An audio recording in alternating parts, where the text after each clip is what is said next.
Muy buenas tardes. El Colegio de Ingenieros Civiles y Pilotes Helicoidales les da la bienvenida a la charla de esta tarde. Pilotes helicoidales como sistema alternativo de cimentación profunda, a cargo del panelista, el ingeniero Adrián Guevara Ruiz.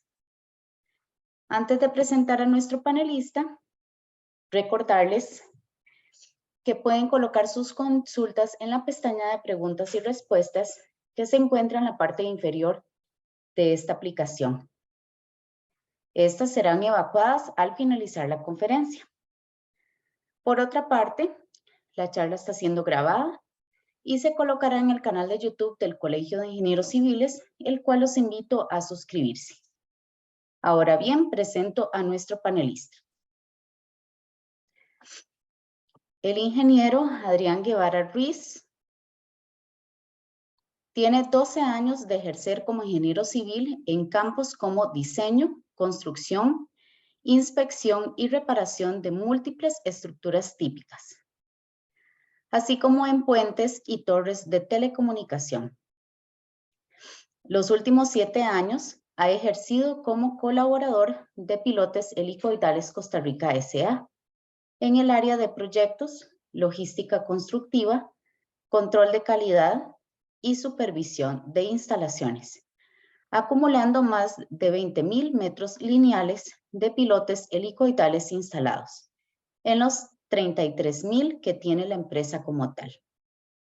Ha realizado instalaciones de pilotes helicoidales para proyectos como reforzamiento del edificio existente de la Escuela de Derecho de la Universidad de Costa Rica, supervisión e instalación de pilotes para 3 líneas de transmisión de alta tensión para el ICE, ampliación de edificios como la nueva torre de consultorios de la UNIBE, que se amplió de 2 a 4 niveles, e incluso instalaciones de pilotes para la casa guardaparques, bodega, taller, plazoleta y 2 atracaderos en el Parque Nacional Tortuguero, entre otros proyectos más tradicionales como pilotes para naves industriales y proyectos residenciales. También recalces de estructuras para detener asentamientos diferenciales de edificios, casas residenciales e incluso equipos industriales, todo mediante pilotes helicoidales. Ahora bien, le doy la palabra al ingeniero Adrián Guevara para que inicie su conferencia. Adelante, don Adrián. Muchas gracias, Carol. Buenas noches, compañeros, compañeras. Y vamos a entrar de lleno al tema.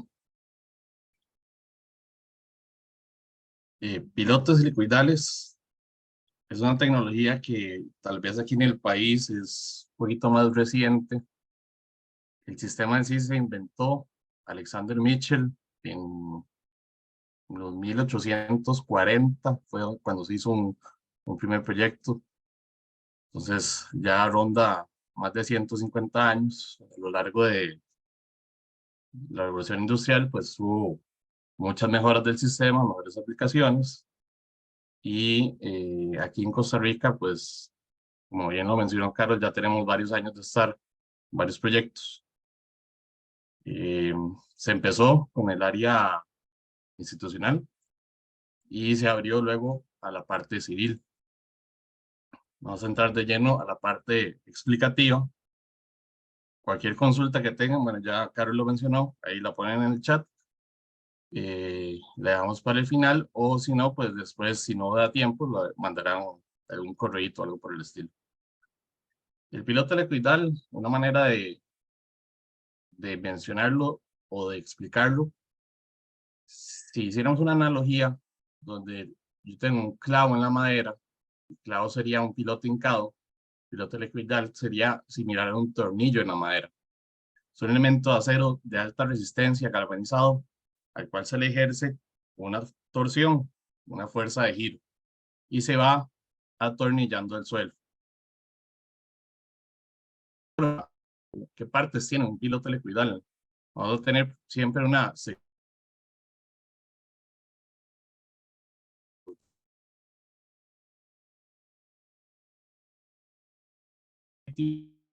Más allá de que según el diseño, dependiendo lo que diga el suelo y los requerimientos de carga, tengamos extensiones con hélices adicionales y posteriormente extensiones lisas, las cuales nos van a ayudar a llegar a ese estrato competente. Muy importante. Pilote helicoidal es un pilote, es un elemento que lleva la carga de la estructura a un estrato competente. No somos un mejoramiento de suelo. Y por último, en la parte superior del pilote vamos a tener un elemento de transferencia de carga de la losa, placa corrida, placa aislada, al pilote, lo que llamamos un cap en inglés, que vendría siendo el cabezal. Esto normalmente está embedido dentro del concreto de la fundación. Estas secciones las vamos a encontrar tradicionalmente en 7 pies, 2,10 metros, pero dependiendo del uso, dependiendo del sitio donde vayamos a trabajar y lo que tengamos en fábrica, en stock, o sea, 10 pies, 3 metros. Aquí les podemos ver en vivo y a todo color las secciones principales, las leads, extensiones lisas, caps. Como les había dicho, acero galvanizado. Más adelante entramos un poquito en ese tema. Características de estos elementos, por lo menos el que nosotros manejamos o la fábrica que nosotros representamos, tiene certificación ISO, tiene certificación ICC-ES. Esta certificación es internacional.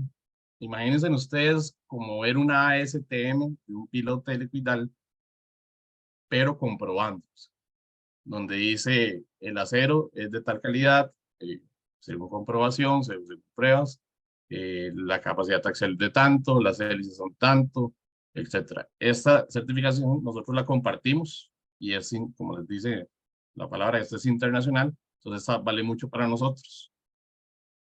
El material galvanizado bajo estas normas, ASTM A153 y A123. Más adelante vamos a entrar en detalle cómo es ese galvanizado.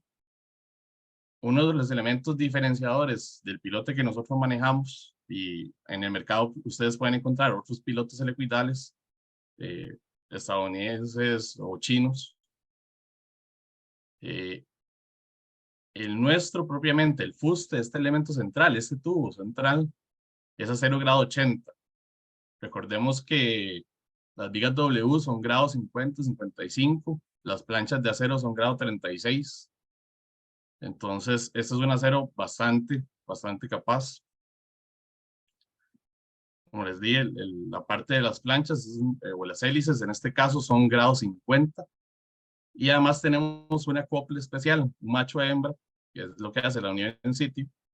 Y este acople se fabrica de una manera muy especial. Esta unión propiamente tiene una capacidad de 107 KSI, de manera que este pin no va a fallar en ningún momento. Esta es la parte más fuerte de todo el pilote. Ese pin se fabrica a través de algo que se llama soldadura por inercia, que también es algo particular y único de la fábrica que nosotros representamos. La soldadura por inercia, tal vez pocos la conocen o no la han oído, consiste en girar uno de los dos elementos a altísimas revoluciones, colisionarlo con el otro elemento, de manera que se produce una unión, una fusión por fricción. Entonces, esto se utiliza mucho en lo que son tuberías de altísima presión, oleoductos o cosas de ese tipo. Entonces, la fábrica que tiene ese uso también de tuberías está aplicando esta tecnología para aumentar la capacidad a ese tipo de unión. Veamos qué tipos de tubos, qué tipos de fustes puede tener el piloto helicoidal. En el mercado podemos encontrar el cuadrado sólido, una barra sólida de acero, pero que normalmente va a ser pequeño, pulgada y media, 1,75, 2 pulgadas de lado. Entonces son elementos bastante esbeltos. Estos no son para cargas grandes. Estos se van a comportar mejor tal vez utilizándolos como algún tipo de anclaje o si al pilote se le va a llevar solo una carga de extracción, porque en ese caso sí son útiles. Lo más tradicional, por lo que van a encontrar tal vez más fácil en el mercado es el tubo redondo hueco. Aquí podemos ver abajo a la izquierda este pin, este macho hembra. Esta zona que estoy recalcando es a donde se ve, aquí es donde se utiliza esa soldadura por inercia. Esta es la tabla de propiedades de los tubos redondo huecos que nosotros trabajamos. Voy a pasar por encima de uno, el primero. Vean que el diámetro externo, 6 centímetros, es el más pequeño que tenemos. Igual suena bastante pequeño, bastante esbelto para hacer un pilote. Tiene su capacidad de tensión y compresión ya comprobada de fábrica, gracias a este acero, pero estas capacidades no son las que vamos a utilizar o las que vamos a fijarnos. Vamos a ver más bien las siguientes dos columnas. La capacidad última del torque es cuánto aguanta el elemento en torsión, en fuerza de giro, antes de fallar. Y este KT es un valor de conversión. ¿Por qué? ¿En qué usamos este KT? Básicamente, a lo largo de todos estos años que ha existido el sistema, se han hecho pruebas de carga y se ha encontrado una relación matemática directa entre la capacidad o el torque de instalación y la capacidad axial real. Una manera de explicar esto es que cuando yo estoy metiendo un tornillo en la pared, entre más entra el tornillo, más fuerza tengo que hacer yo para ir girando y que entre. Es el mismo efecto. Entonces, esa resistencia, esa torsión, conforme va aumentando en la instalación, yo la puedo medir y la puedo convertir a través de este factor KT en capacidad axial real. Entonces, por ejemplo, este primer pilote que dice que aguanta 6.500 libras-pie de torsión, si tiene un factor de 9 a 10, puede alcanzar unas 65.000 libras de capacidad axial en el mejor de los casos, asumiendo que el suelo lo permita. Este valor se utiliza tanto en el diseño como en la instalación para hacer control de calidad. Más adelante vamos a ver un poquito más numérico de ese tema. Otro tipo de fuste o elemento central es una combinación de los anteriores. Es una ventaja que puede tener el pilote helicoidal. Yo puedo empezar el pilote con una sección cuadrada y pasar a hacer una transición a un tubo redondo hueco o un tubo redondo hueco de menor diámetro de 6, 7 pulgadas, centímetros y pasar a algo más grande, algo de unos 11, 14 centímetros. ¿Por qué hacer esto? Tal vez, hablemos hipotéticamente, tal vez yo tengo una arena licuable y en la profundidad a 5, 6, 8 metros, tal vez tengo un lahar o una arena muy densa.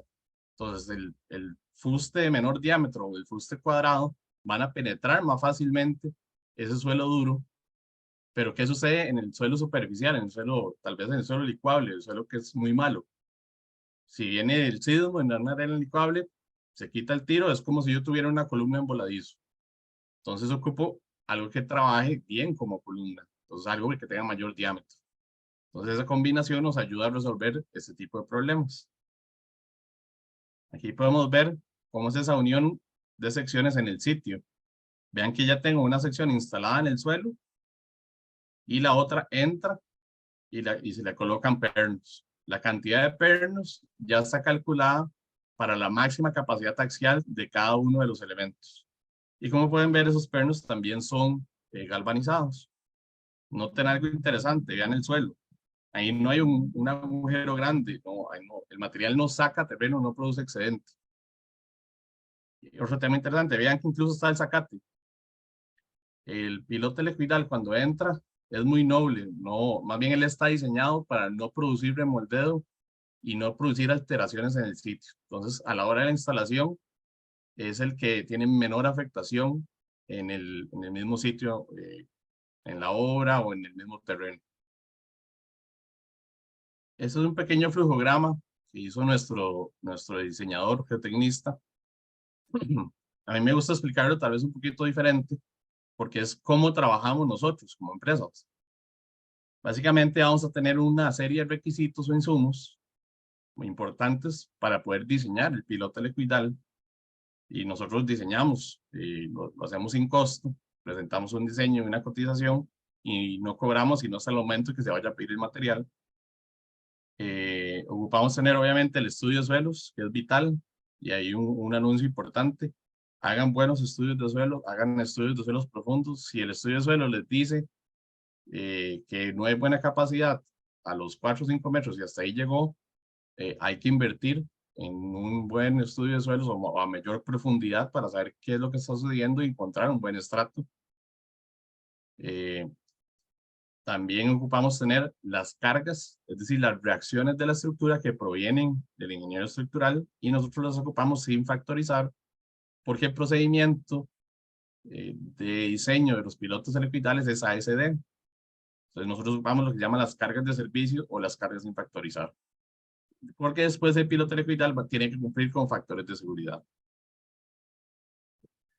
También vamos a pedir cosas como temas de accesibilidad, de cronograma.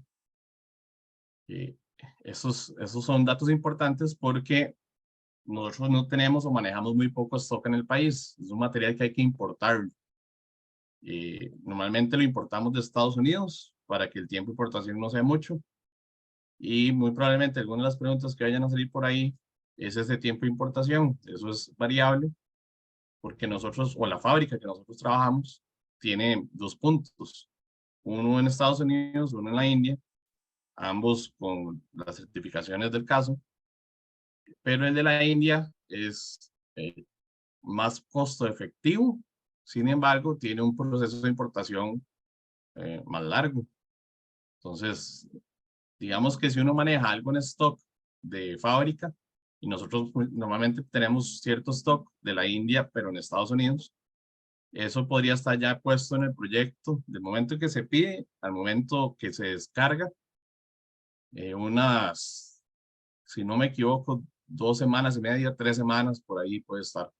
Entonces es un tema que hay que verlo con tiempo. Súmele a eso el tiempo de diseño, ¿verdad? Y toma de decisiones, que muchas veces esa toma de decisiones atrasa 3 días a 1 semana.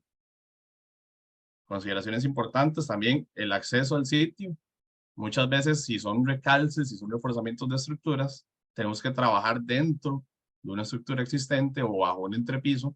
Entonces, eso nos puede limitar a utilizar cierto tipo de maquinaria y, por lo tanto, variar el resultado del diseño. Tal vez podemos implementar más pilotes de menor capacidad o pedir pilotes que no sean de 7 pies, sino pilotes de 5 pies, seccionados en 5 pies, para que nos ayude a trabajar en esa altura.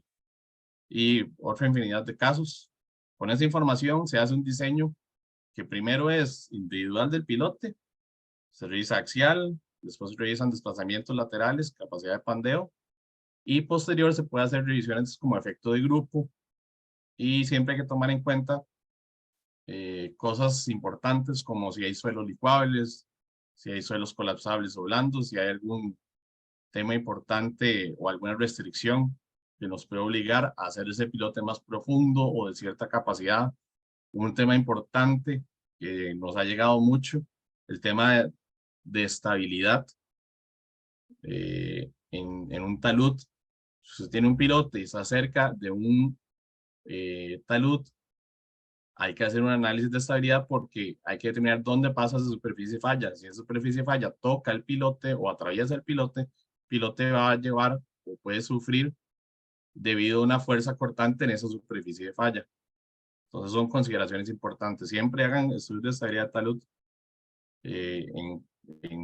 cuando lo amerita, ¿verdad? Estos son algunos programas que se utilizan para el diseño de los pilotos helicoidales. Aquí existe otro también que se llama Helicap, que es más sencillo, más simplificado. Está el HelixPilot, que ya es más robusto, más engorroso de usar también. El HeliPilot, para estar ayudando a revisar esos desplazamientos laterales y pandeo. Y otros complementarios como el Geo5. Ahora sí, temas importantes que todo el mundo debe conocer. Ustedes revisan el estudio de suelo, les dice tenemos una mezcla de tipos de suelo, de limos, arcillas o arenas. Ahí sí se puede utilizar un piloto helicoidal, no hay problema, no hay restricción con ese tema. a donde no vamos a utilizar un piloto helicoidal en el manto rocoso, a donde haya un basalto constante o donde se indique que hay roca constante. El piloto helicoidal, como les dije, está diseñado para no producir remoldeo, mucho menos estar diseñado para percutir, romper. Entonces él no va a atravesar ni se va a empotrar en la roca. A donde sí podríamos trabajar es en una matriz de suelo, lo que pueden llamar tal vez algún tipo de grava o algún tipo de suelo arcilloso con bolones. Básicamente lo que conocemos como alguna arcilla con rocas dentro de la matriz. Esas rocas ojalá sean de 30, 40 centímetros, no más de eso. Ya 50 centímetros se vuelve difícil para que el pilote entre. Y lo que sucede es que la hélice topa la roca y la desplaza lateralmente dentro del suelo. Incluso a veces los levanta, las hace sacadas. Si topamos la roca en la parte superficial, el pilote empieza a girar como si se te enroscara la tapa de una botella. El torque es cero, o sea, no nos está generando fuerza. El piloto está girando y no está entrando, no está bajando, está bailando en su sitio. Entonces uno puede poner el equipo en reversa, sacar el pilote, desplazarlo 5 o 10 centímetros en alguna dirección, volverlo a ingresar a ver si la primera hélice lo topa y ver si esta vez desplaza correctamente esa roca. Si es una roca más grande, lo que hay que tener es una previsión de entender cómo es el cimiento, digamos, si es una placa corrida, si podemos separar o saltarnos esa roca, aumentar la separación entre pilotes o tal vez tener un pilote adicional y complementar. Entonces son casos que hay que verlos individualmente y estar preparado para ello en el sitio. ¿Cómo transmite la carga al estrato competente un piloto helicoidal? El secreto, no es ningún secreto, nosotros lo decimos, cada una de esas hélices es como si fuera una placa aislada. Otra manera de verlo, si ustedes son más proficientes con el tema de capacidades por punta de los pilotes preexcavados, se podría también hacer una analogía diciendo que cada punta o cada hélice es como una punta. Entonces tenemos una sumatoria de puntas. Y en nuestro caso, como son elementos de diámetros mucho más pequeños, es un acero galvanizado, no se toma en cuenta la capacidad de fricción. Entonces, nada más la sumatoria de estas capacidades por puntos. Un tema importante, cada hélice se separa 3 diámetros de hélice entre sí. No sé si recuerdan de la universidad o de los primeros cursos de suelos, la teoría de bulbos de Boussinesq, donde dice que a 3 diámetros de un ancho de cimentación se disipan esos esfuerzos. Entonces eso se respeta aquí mismo. Aquí estamos generando bulbos de presión y al separar los 3 diámetros estamos asegurando que estos bulbos de presión no se intersequen entre sí. Si se intersecan, perdemos eficiencia. Otro tema importante, al nivel de desplante o al nivel de cimentación, 5 diámetros de la hélice más superficial. ¿Por qué? Si yo intento sacar ese pilote, los bulbos se van a generar también para arriba, lo cual es una ventaja. Es un pilote que normalmente tiende a tener una relación entre capacidad compresión y capacidad extracción o tensión bastante cercana, entonces es muy eficiente. Para que se genere este último bulbo, este bulbo más superficial, se requieren respetar al menos 5 diámetros por el nivel de superficie. ¿Qué sucede si esos diámetros o si esa separación no se respeta? Se empieza a generar un efecto de corcho. Entonces, aquí lo que va a trabajar con esos bulbos intersecados, más bien es la fuerza cortante del mismo suelo, que tiene una capacidad mucho más baja de lo que debería tener para lo que es el pilote. Entonces, aquí se pierde mucho la eficiencia y puede llegar a fallar. De fábrica, ya esto va a venir respetando los 3 diámetros, pero es bueno que ustedes lo conozcan si alguna vez se topan en un proyecto, que lo puedan revisar o por lo menos visualmente entender. Esta fórmula es la de Meyerhof, la fórmula que se utiliza para calcular la capacidad de cada una de las hélices, la misma fórmula que vamos a encontrar en el código de cimentaciones para calcular una placa aislada superficial, y es la misma teoría. Tenemos un área de hélice multiplicado por un factor para suelos cohesivos que multiplica la cohesión del suelo, que obtenemos del estudio de suelos, más una presión en suelos arenosos por otro factor que es el correspondiente a suelos no cohesivos, suelos arenosos. Esta capacidad que genere, se le pone un techo, una capacidad máxima, que es la unión del fuste con la hélice, esa soldadura. De manera que a medio camino que esté generando capacidades, no queremos que se empiecen a zafar las hélices, sino que siempre lo que se va a buscar es que falle el suelo. Un ejemplo numérico muy sencillo. Esto no tiene factores, no tiene todo el procedimiento, pero es para que entiendan cómo funciona esta fórmula y cómo es ese primer paso en la iteración del diseño de un piloto liquidal. Si yo tuviera un suelo meramente cohesivo, 20 golpes del SPT tradicional, quisiera revisar 3 hélices, 20, 25 y 30 centímetros. Entonces, tengo la fórmula Meyerhof. Como es meramente cohesivo, la segunda parte se me hace 0. Entonces, es una multiplicación entre la cohesión que me va a venir del estudio de suelos, el factor de suelos cohesivos, que normalmente es 9, y el área de cada una de las hélices. Entonces, para cada una de estas áreas, tengo 3 capacidades, las cuales voy a sumar 159 kilonewtons de manera práctica en ese momento. Ahí todavía no he tocado lo que es el fuste del elemento. Voy a ese paso. ¿Se acuerdan la tabla que habíamos visto al principio? La de propiedades de los tubos. Digamos que si yo fuera a probar con un tubo de 2875, esta nomenclatura es de esta manera. RS es tubo redondo, redondo hueco, round shaft. 2875 es que es de diámetro externo de 2.875 pulgadas. .217 o .276 es el espesor de la pared. Entonces, si quiero probar este pilote que tiene 7 centímetros de diámetro exterior, tengo que aplicar esta fórmula. Esta es la fórmula que les decía que es muy importante. ¿Se acuerdan del KT? La capacidad última equivale al torque por el factor de conversión, o ese KT. Entonces, yo tengo aquí una capacidad de 159 kilonewtons, que es la capacidad última que estoy estimando de las hélices. Voy a averiguar el torque, porque ese torque es el que yo voy a buscar en sitio, es el que cuando yo llegue a instalar, voy a estarlo revisando en todo momento y va a ser mi target, mi meta para revisar que ese pilote quedó acorde al diseño. Entonces simplemente se trata de despejar ese torque. Para el 2875 el KT es de 26.25, o sea, es un valor teórico ya determinado entre 26 y 30.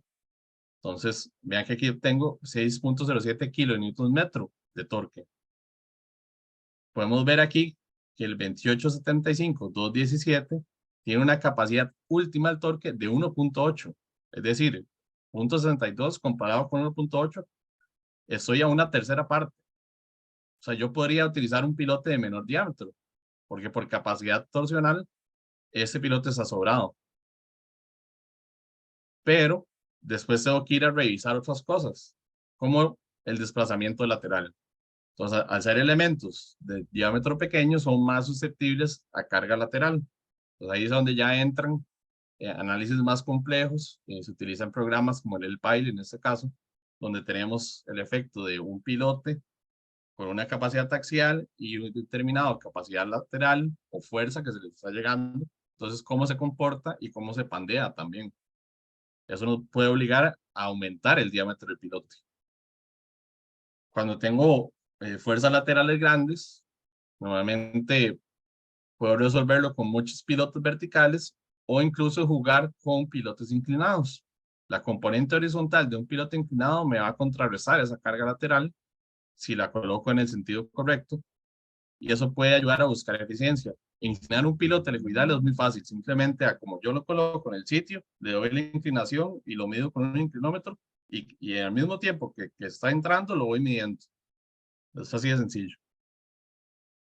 Aquí lo podemos ver en una losa. Ahí tenemos varios pilotes de sección cuadrada verticales y en los extremos algunos inclinados. El pandeo, igual que una columna de acero, vamos a tener algún modelo y vamos a tener un cierto punto de empotramiento, entonces vamos a revisar cómo se comporta. Ese pandeo, si yo tengo un suelo de 4 golpes o menos, se considera que es como un sistema de columna, que no hay nada, no hay ninguna fuerza pasiva del suelo, ningún resorte que podamos modelar que esté ayudando al pilote o que esté comprimiendo el pilote para evitar que se pandee. De lo contrario, si hay 4 golpes o más, pues entonces sí se puede modelar y para eso sirven los programas que ya he mencionado. Finalmente, existe otro tipo de pilote helicoidal que llamamos pull down. Este sí lleva una lechada, ya un concreto liviano, muy ligero, alrededor del fuste.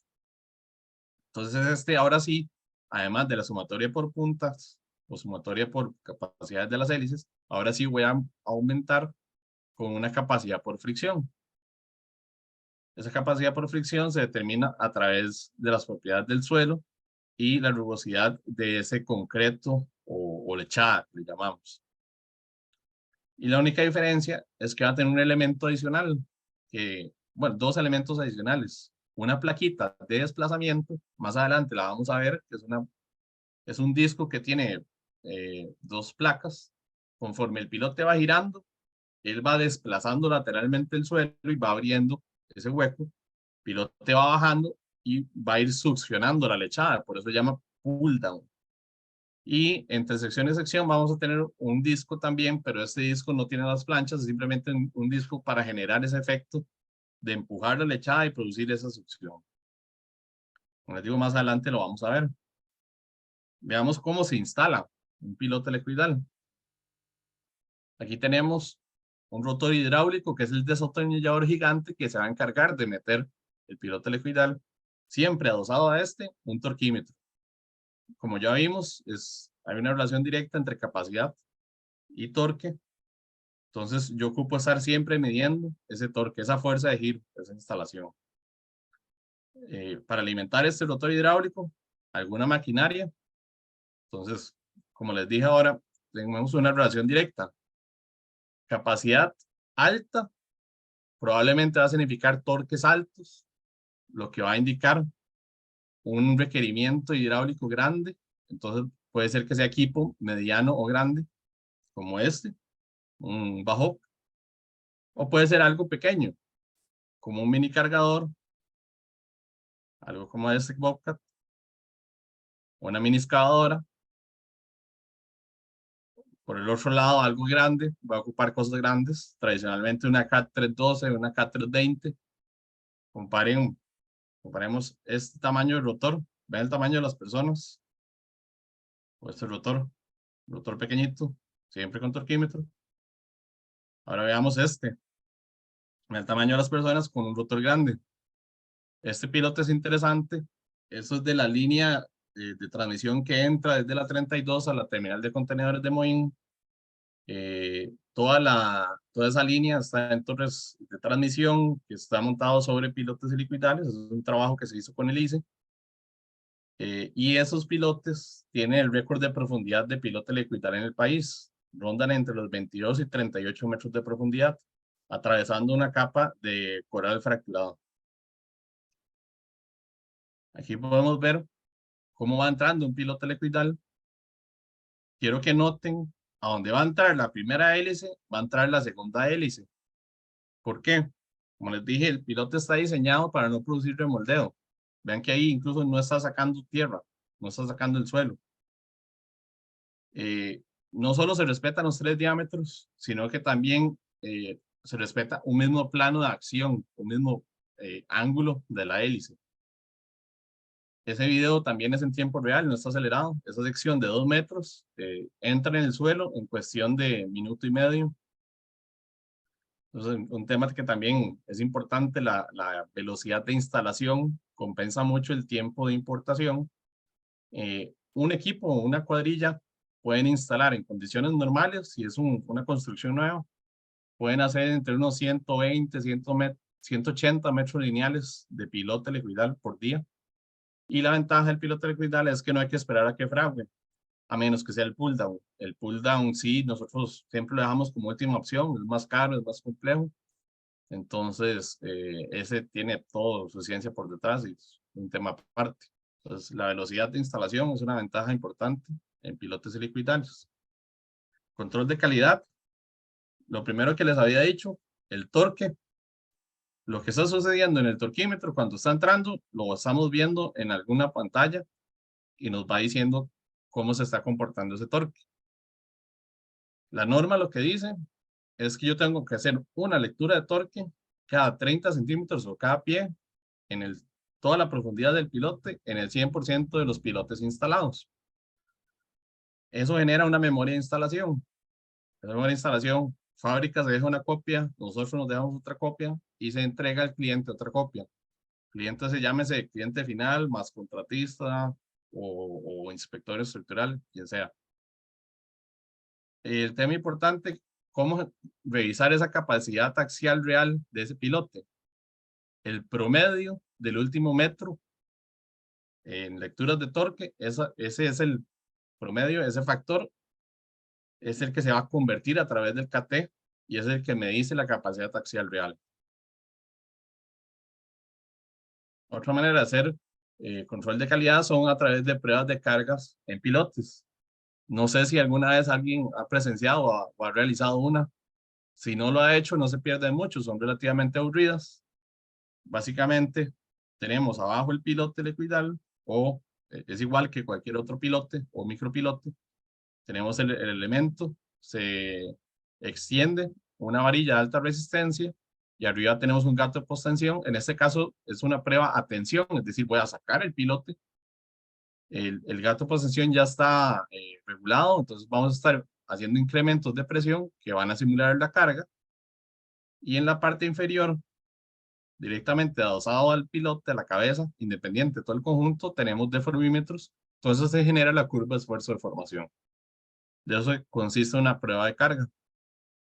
También existen en compresión, es decir, estripar el pilote. Al revés, tenemos el gato estripando el pilote. Para sostenerlo tenemos un marco estructural que en nuestro caso, por lo menos, anclamos al suelo con otros 4 pilotes helicoidales. Aquí pueden ver la sección cuadrada. Noten este otro. Vean cómo se amelcocha. Esto es cuando uno llega o está cerca de esa última capacidad torsional del elemento. En la sección redonda no se nota, pero en la sección cuadrada sí se empieza a melcochar de esa manera. Siempre y cuando no pierda la verticalidad, esa sección todavía es utilizable. Y como les dije, siempre, independiente del conjunto, los deformímetros directo a la cabeza del pilote. Otra prueba en compresión, o si el pilote se usara como un anclaje, para probar la capacidad del mismo. Este es el elemento, el cap, o la parte que va dentro de la placa corrida, placa aislada o losa. Este elemento tradicionalmente es una placa de 3/8 o de 1 pulgada de espesor y va a tener por lo menos 20 por 20, 25 por 25, dependiendo de la capacidad, puede que sea más. Tal vez después, Carol me ayuda. Yo tengo varios anexos posteriores a la charla que les puedo brindar. Entonces, tal vez ella me brinda los correos y se los envío. De artículos interesantes de cómo se comporta este elemento dentro del concreto. Entonces, es bastante eficiente siempre y cuando se respete una profundidad de empotramiento. No voy a entrar en eso por temas de tiempo ahorita, pero lo podemos ver aquí ya dentro de una armadura, de una placa aislada o de una losa. Esta losa vista desde el aire es esto. Este es Archivo Nacional, la 4ª etapa del Archivo Nacional. Un proyecto, para explicárselos así rápidamente, existían, el diseño eran 560 pilotes preexcavados. La constructora ganó el proyecto, buscó una alternativa, una reingeniería. Llegó con pilotes helicoidales, nosotros estuvimos con el estructural, hicimos un número, al final convergimos en 460, o sea, 100 pilotos menos. Y la otra ventaja que se tuvo aquí es que el piloto helicoidal en este caso generaba mayor capacidad y el tema de velocidad. Aquí no había excedente. Con el pilote preexcavado había que agarrar toda la materia que se sacaba, llevarlo a un botadero. Aquí no había, el piloto helicoidal no producía excedente. Y también la velocidad de instalación para hacer esos 560 pilotes preexcavados, creo que la constructora tenía 2 meses o 2 meses y medio de cronograma. Nosotros trabajamos una semana 3 frentes, como se ve aquí en la imagen, y otra semana 2 frentes. O sea, en 15 días ya estaba completado el trabajo. Entonces vean que al final como el tercer o cuarto día, ya se había instalado esta zona, la zona central, y ellos ya habían colado esa parte de la losa para ir montando la grúa. Entonces es un tema de velocidad. Ahí se ahorraron como 2 meses de cronograma. Estas fotos de la escuela de Derecho, donde se hizo un reforzamiento. Aquí lo interesante es el que se usó el pull down. Entonces voy a explicarles cómo es ese trabajo, cómo se instala el pull down. Se empieza con el piloto helicoidal normal, con la sección, la lid de hélices. Y esta es la placa que les había explicado. La placa con 2 cuchillas, con 2 planchas. Ella va a ir girando y abriendo lateralmente, desplazando el suelo. Arriba vamos a tener un reservorio, que es una palabra elegante para un balde sin fondo, un tubo de PVC que voy a mantener relleno de lechada. La lechada es algo sencillo, no tiene que ser un concreto de alta capacidad, simplemente algo que genere fricción con el suelo. Entonces normalmente es cemento y agua o cemento, arena y agua. Y esto es lo que normalmente vamos a ver si tuviéramos un arqueólogo que buscara o que quisiera revisar el piloto le da el pull down posteriormente. Así es como queda esa lechada. Por el efecto de las 2 cuchillas, el suelo va quedando, o la pared de la excavación, por así decirlo, por la pared, va quedando con unas ondulaciones y eso ayuda bastante a la fricción. Otro elemento interesante que tenemos en la parte superficial, en vez de recibir una placa para un elemento de concreto, podemos tener elementos en L o en C para sentar vigas prefabricadas, madera o acero. Esto se usa mucho en Estados Unidos y en Canadá. El tema de capacidad lateral es algo importante. Aquí hay que colocar alguna riostre. Normalmente se coloca algún pilote en diagonal. Aquí lo podemos ver. Aquí lo podemos ver. Entonces son temas a considerar a la hora del diseño. Y hay aplicaciones especiales, como la que se mencionó mucho al principio, que son recalces de estructuras. O sea, de tener asentamientos diferenciales de estructuras. Entonces yo básicamente voy a tener el cimiento existente, voy a instalar un pilote al lado y lo voy a acoplar a través de un elemento que se llama un bracket, que es básicamente un pie amigo. Entonces este cimiento ahora se pasa a apoyar axialmente a este pilote. Entonces hay varias consideraciones importantes. Aquí podemos ver algunos ejemplos de trabajos que hemos hecho, pero no voy a meter mucha mano en esto porque incluso uno puede recuperar el nivel, puede subir estructuras, pero no sé si algunos ya lo habían notado, incluso algunos ya están inscritos, pero vamos a tener una segunda charla por temas de tiempo concentrada solo en recalces y reforzamientos. Entonces aprovecho y les hago el anuncio el 20 de julio a la misma hora por el mismo canal. Vamos a tener la segunda parte de esta charla, recalces y reforzamientos a través de pilotos helicoidales. Primordialmente enfocado a estructuras con asentamientos, pero ahí vemos algunos reforzamientos interesantes también. Otros usos especiales, les había contado, uno puede instalar el pilote y utilizarlo como un anclaje. Entonces, para vigas medianeras, tablestacas que no se quieren que trabajen en cantilever, en voladizo. Algunos conocen de los pilotes, perdón, de los anclajes activos o pasivos. El pilote helicoidal puede trabajar como anclaje pasivo o anclaje activo. La diferencia sería que el anclaje pasivo lleva hélices en toda la profundidad. Entonces, cuando la masa delante de la superficie de falla quiere deformarse, las hélices de dentro de esa masa sostienen y las hélices detrás de la superficie de falla reaccionan. Con el anclaje activo se procede a activar, entonces va a llevar hélices solo detrás de la superficie de falla. Consideraciones importantes de esto: la superficie de falla puede y va a tener una fuerza cortante. Entonces, a la hora de hacerlo en modelado de la estabilidad, se ocupa tener ese cálculo de la fuerza cortante para que este elemento pueda diseñarse para resistir esa fuerza cortante. Aquí podemos ver un ejemplo. Estos son lo que se llama en inglés llaman soil screw, cuando se utiliza el pilote helicoidal como un anclaje helicoidal. Eso fue un caso interesante que hicimos, un muro de mampostería existente que no estaba muy bien, tenía sus ciertas fallas. Se le iba a hacer un relleno, se iba a construir una casa aquí que incluso tiene un voladizo. Entonces el estructural planteó hacer unos contrafuertes para reforzar este muro y arriba anclarlo para que no trabajara en voladizo. Entonces aquí entre contrafuerte y contrafuerte hay unas vigas, entonces en el nudo viga columna va un pilote helicoidal. Aquí lo podemos ver cómo se veía ya instalado. Usos de tuberías, pues temas de flotación, temas de capacidad, o este ejemplo que lo utilizamos, eso fue con el AIA, una tubería de impulsión de agua potable, donde a un codo le llegan 20 toneladas. Normalmente ellos lo que hacen aquí es un bloque grande de concreto, pero a 15 centímetros de ese codo, en la parte superior, existía otro tubo madre, entonces ellos no podían, no tenían espacio para hacer ese bloque grande. Entonces se hizo un bloque pequeño con 4 pilotes inclinados 45 grados para que la componente horizontal de esos 4 pilotes contrarreste estos 20 toneladas que lleva la tubería. Fue un trabajo que se hizo o bueno, se instaló en una mañana. Ahí están los 4 pilotos ya instalados, inclinados, y cómo hicieron el bloque de anclaje. También para sentar todo tipo de estructura en temas industriales, llámese tuberías, oleoductos, equipos, panelería solar, por ejemplo. Todo esto lo puede hacer la fábrica también. Ciertos elementos se pueden conseguir, aprovechando que ellos también tienen para galvanizar. Aquí no sé si se nota, esto es una torre de telecomunicación y tiene anclajes o vientos, cables.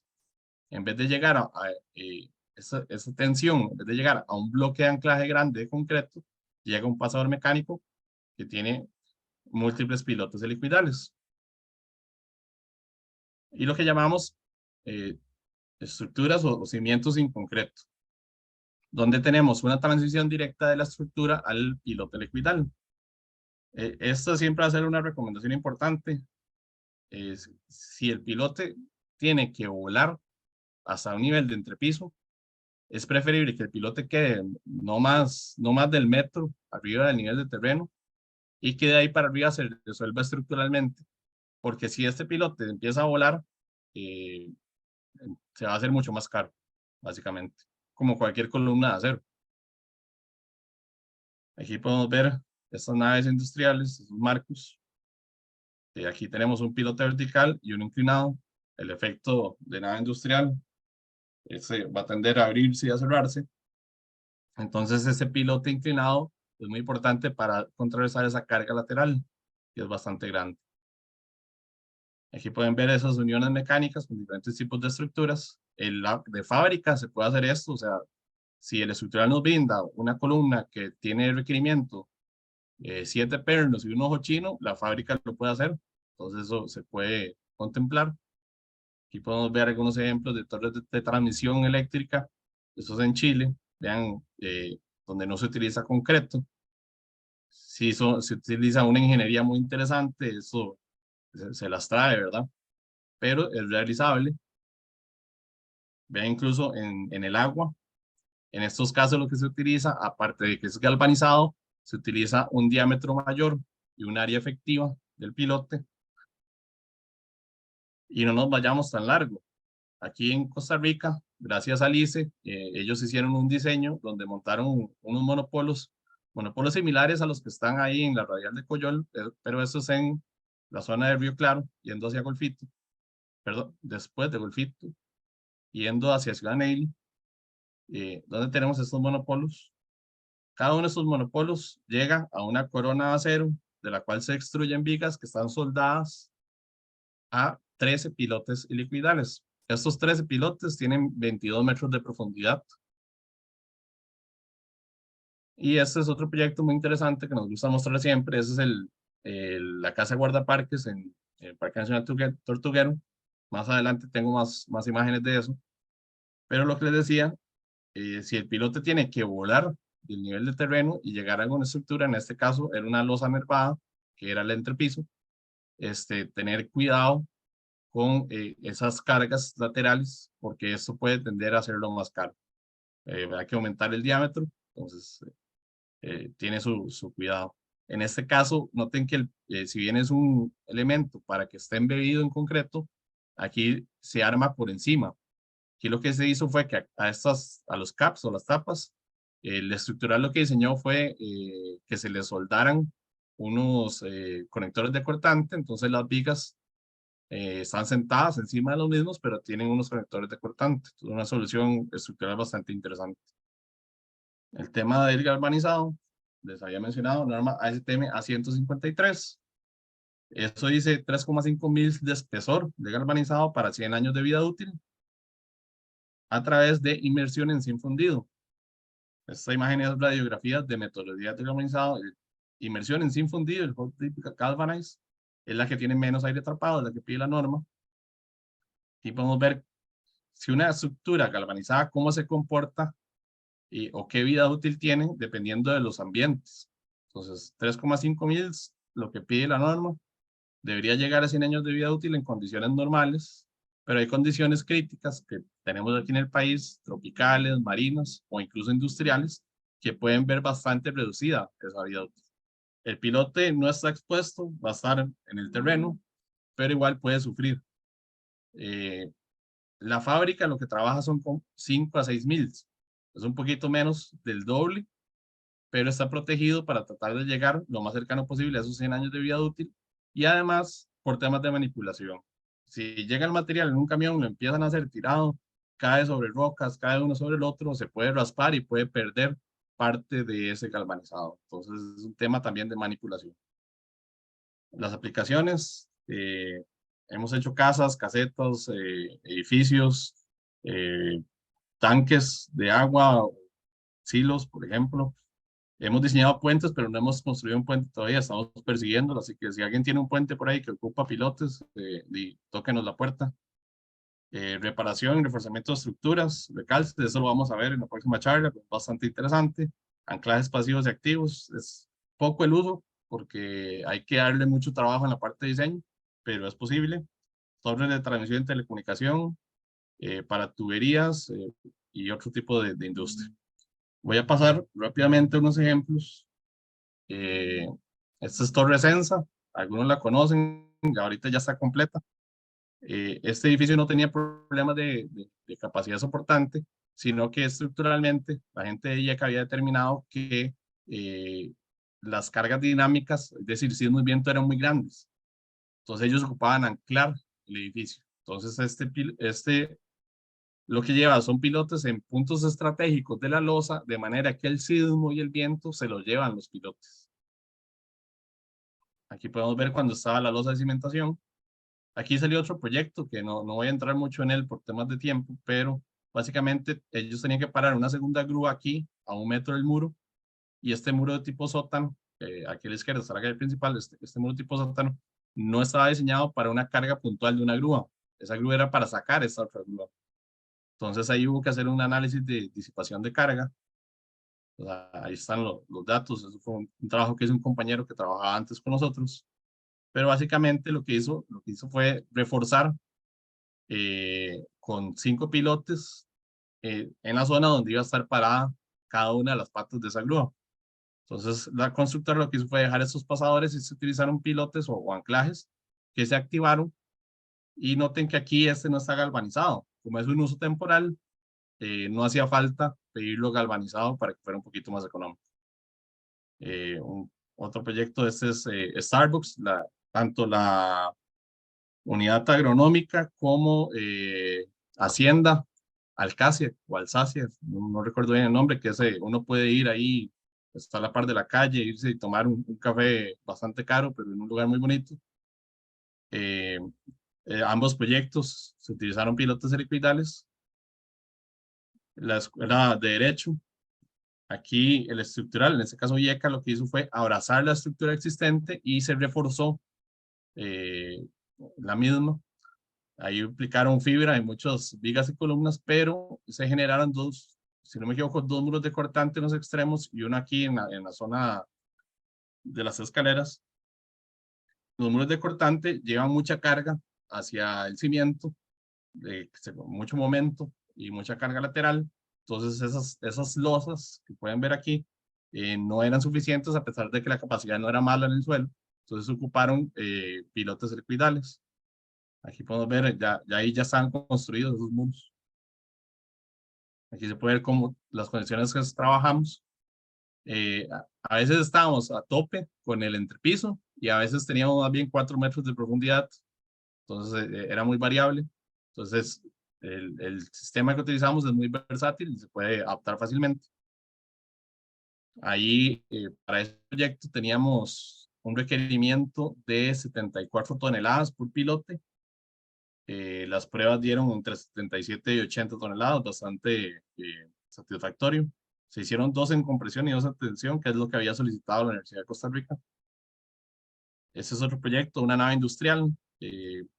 Para hacer el cuento corto, el dueño hizo esta terraza, la rellenó con un material casi que orgánico, bastante malo, sin compactar tras de todo. Entonces, la constructora se dio cuenta, tuvo que diseñar y originalmente ellos tenían que hacer unas placas que eran de 3 por 3 metros, tenían que profundizarse 3 metros y sustituir 1 metro.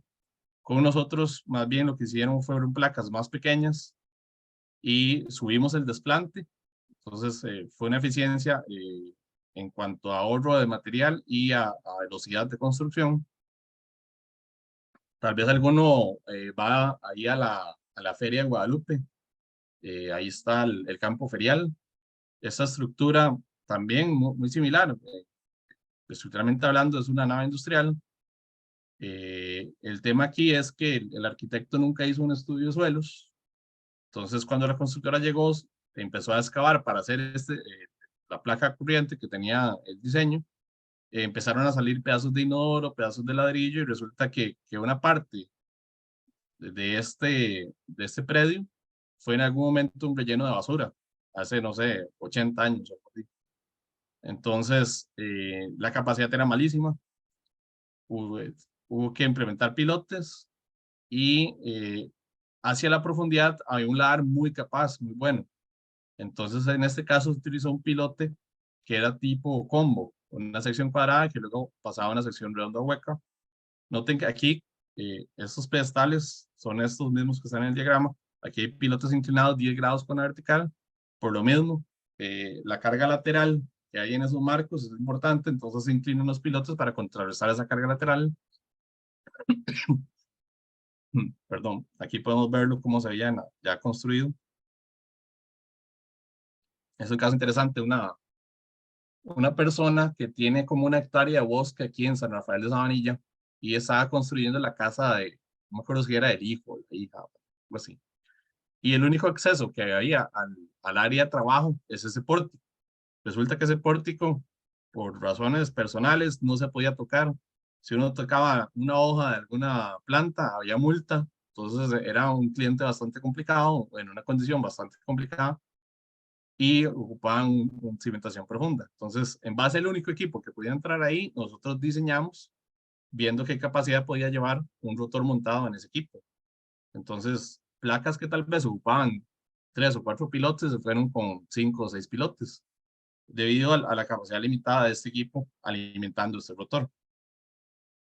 Es un proyecto que también es bonito. Era un edificio de aulas de la UNIBE, que ahora es un edificio de consultorios. Le metieron 2 niveles más hacia arriba.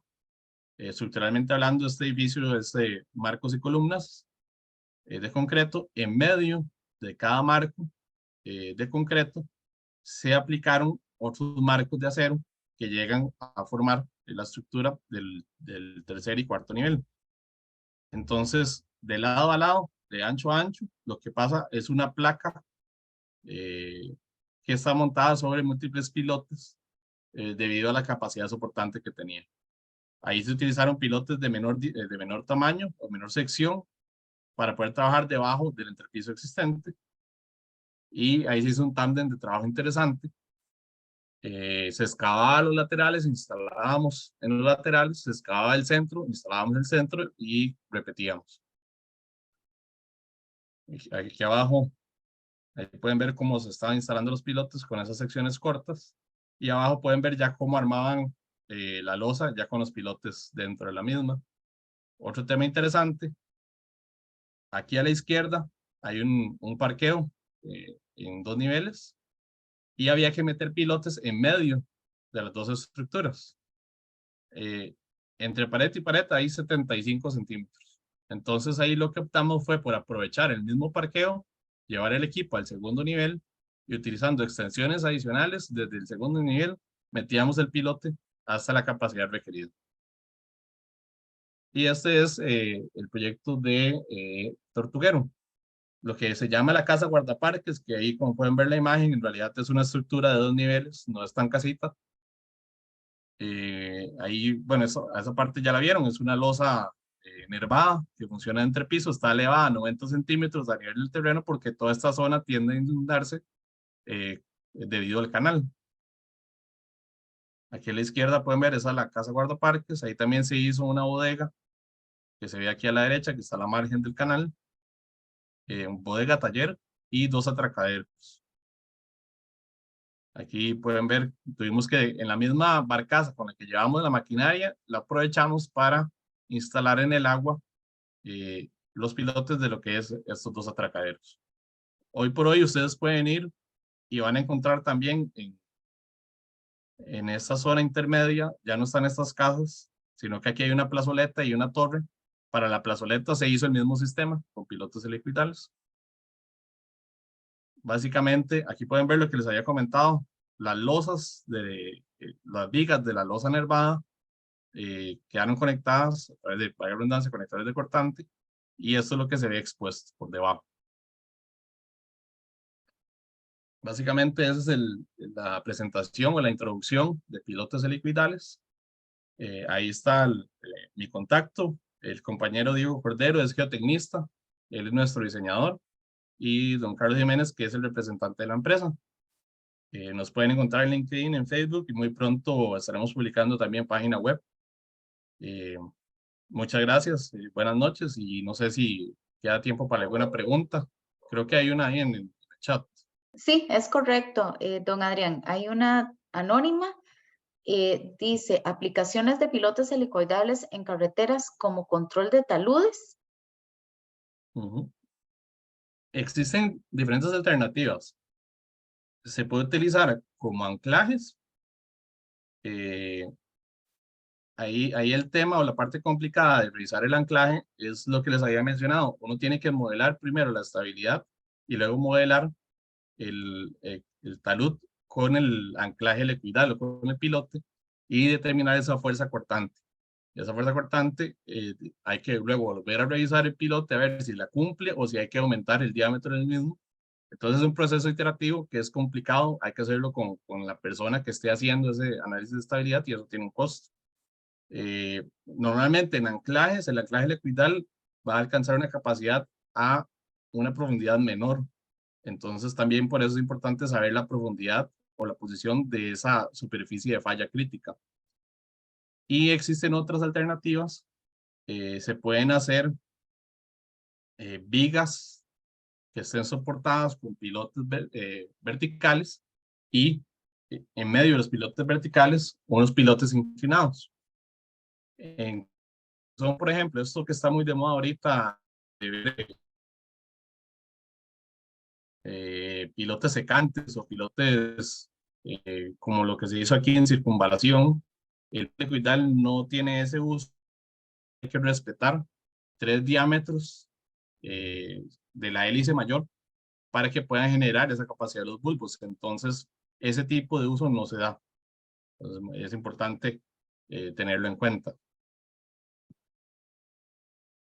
Estoy viendo ahí otras preguntas, Carol. Sí, y también tenemos 2 manos levantadas. Si gusta, vamos a darle la palabra a don Douglas Velázquez y a don Mauricio Garbanzo, que son las personas que tienen la mano levantada. Primero don Mauricio. Listo, Mauricio, ¿ya puede hacer su consulta?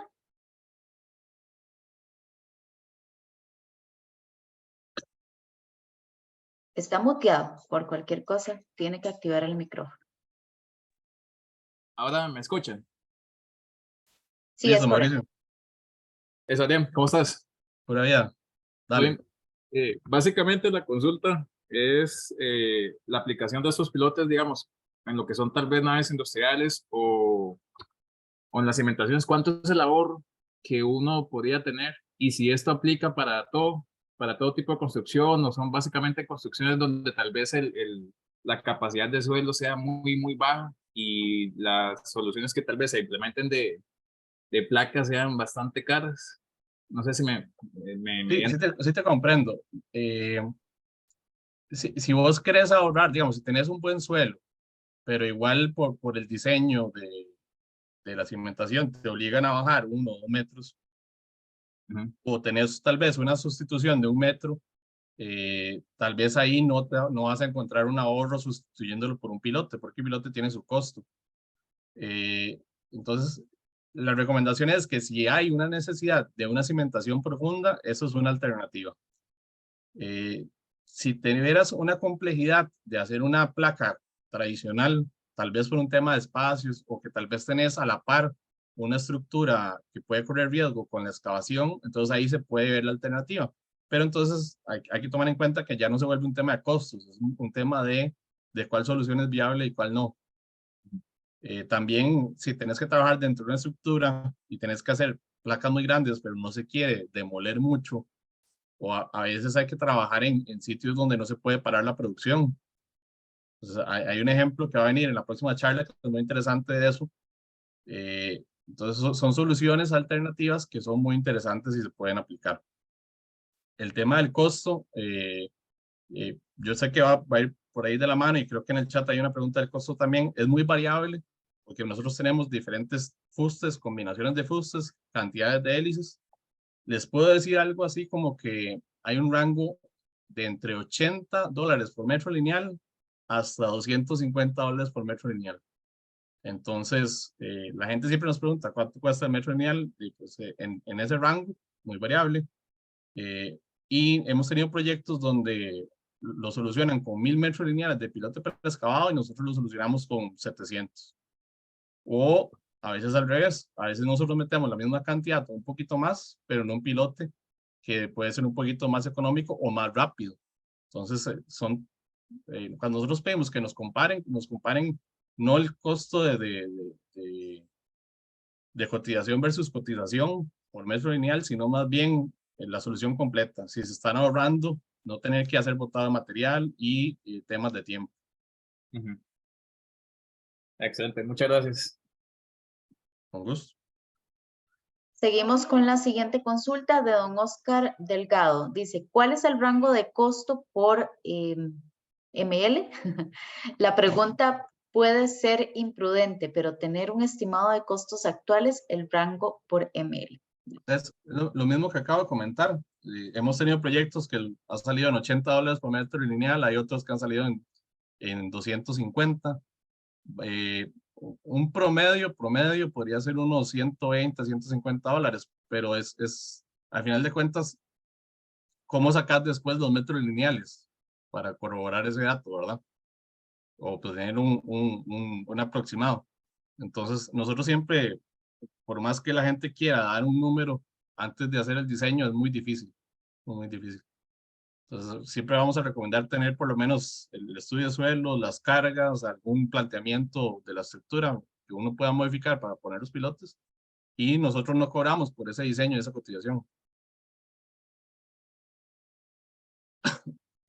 La siguiente consulta es, es anónima. Dice, si en cierta manera se hace anclaje con pilotes con una distancia requerida, pero luego a mitad de trayecto, A supongo mitad que del es trayecto de ser. a mitad, sí, de trayecto, se encuentra un material más sólido que hasta puede quebrar la pieza. ¿Qué se hace en ese punto?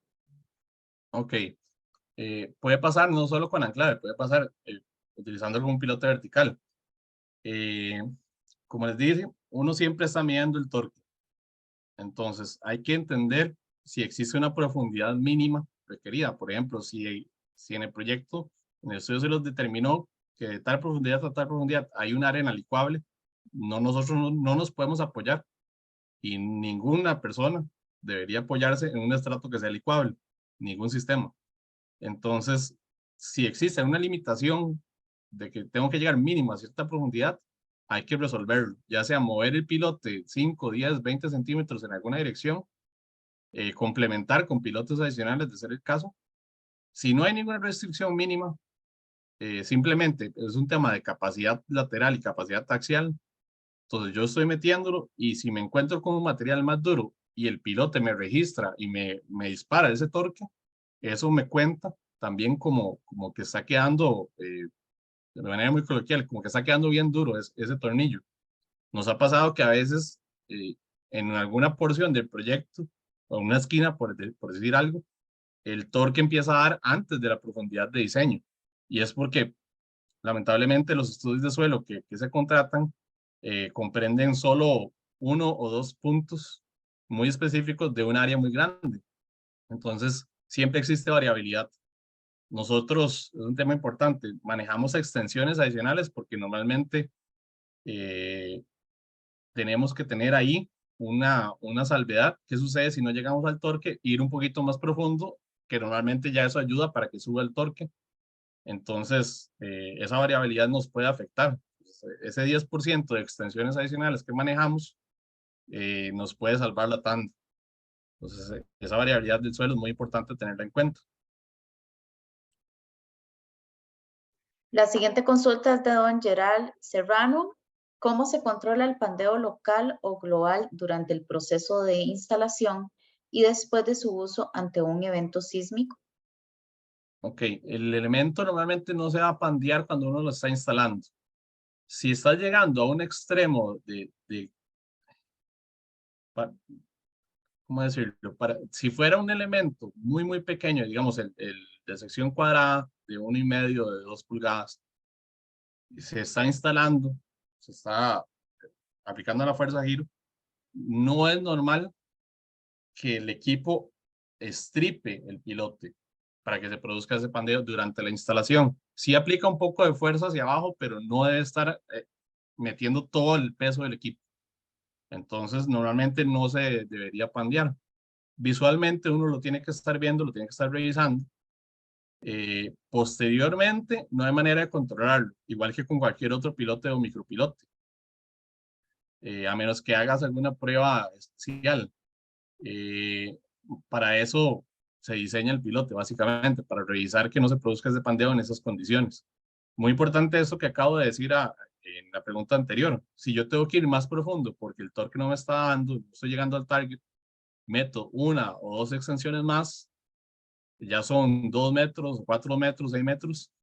Yo tengo que hacerlo sabiendo que no estoy llegando a un límite de altura del pilote donde ya vaya a sucumbir ante pandeo. Entonces es un tema que si me está sucediendo eso, yo no empiezo a meter extensiones porque me da la gana enterrar la plata. Se hace sabiendo que el torque no está cumpliéndose, que hay que hacer algo al respecto y se consulta con el diseñador a ver si se puede ir más profundo.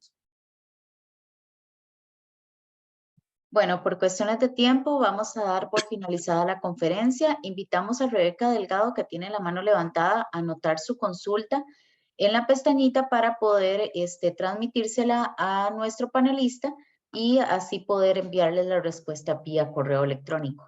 Queremos darle las gracias a todas las personas que se conectaron con nosotros esta noche. Gracias al ingeniero Adrián Guevara por la excelente conferencia y por su tiempo para compartirlo con nosotros. Recordarles que la grabación queda colocada en el canal de YouTube del Colegio de Ingenieros Civiles a partir de mañana. Ya pueden visualizarla en el canal. No sé si don Adrián tiene alguna intervención Nada más final. agradecerles a los que estuvieron presentes. Por favor, envíen las preguntas ahí a Carlos. Carlos me las hace llegar. Y también yo hablo con vos para ver si podemos enviarles a los asistentes información adicional para que lo tengan ahí por escrito. Yo tengo unos anexos que les pueden tener ahí, están consultando constantemente. Y también volver a hacer el anuncio de la segunda parte de la charla, que es para el 20 de julio. Sí, claro. Nosotros les enviamos, muchísimas gracias al ingeniero Adrián Guevara. Nosotros les vamos a enviar la información. Cuando don Adrián comparta esta información, podemos también enviarles el enlace y la información de la segunda charla para que también les sea más fácil para ustedes inscribirse. De nuevo, muchísimas gracias a todos los que se conectaron con nosotros y tengan todos y todas muy buenas noches.